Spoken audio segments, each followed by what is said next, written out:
Ayan, naligo na ba kayo? O amihan na daw, taglamig na. So, iba dyan, takot na sa tubig. Eto kasi may question tayo mula kay Miss She Tolentino. May kinalaman sa pagkatakot sa tubig. Ito po ay comment niya sa isang video ko na tinuturo ko doon na yung laway ng aso na napunta sa tubig, na pag uminom yung aso sa baso mo, limbawa, tapos may rabies yung aso, nagkataon may rabies yung aso, tapos ininom mo, pwede bang ma-transmit yung rabies sa'yo? There is a possibility po kung gano'n, ano, yun yung sagot ko dun sa video niyon. Pero sabi naman may chef, Doc, di ba pag may rabies ang aso o pusa, takot na nga sila sa tubig. Paano pa sila iinom? Takot na nga sila doon. Guys, this is a misconception, no? Ang hydrophobia or yung pagkatakot sa tubig ay sign or classical sign ng rabies sa tao lang. Ang mga dogs and cats na may rabies ay wala pong hydrophobia.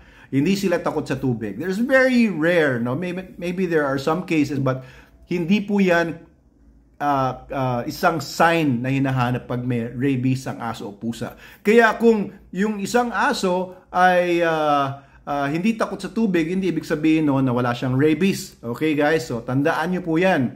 Alright, so tandaan nyo Ma'am She, tsaka sa mga may misconception tungkol dito, ang hydrophobia po sa rabies ay makikita lang as a sign sa tao lamang at hindi sa aso or sa pusa. Kaya maligo na kayo para wag kayong pagkamala ng mga tao na takot sa tubig o takot sa tubig dahil sa rabies.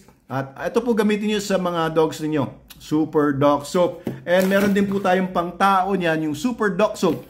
Super Dog Soaping sa aso, Super Dog Soaping sa tao. Yan, panligo nyo. Nako, the best soap yan in the multiverse. Super Dog Soap na pantao, yan ang ginagamit ko for 12 years na or 13 years na. Wala akong ginagamit ibang shampoo or sabon. Yung Super Dog lang. Available po yan sa TikTok shop natin, sa lounge at metaanimals.org, sa ating pong online page doon, ordering page, and of course sa Shopee, Lazada, and dealers nationwide sa mga vet clinics, etc. Okay, mabuhay po kayong lahat.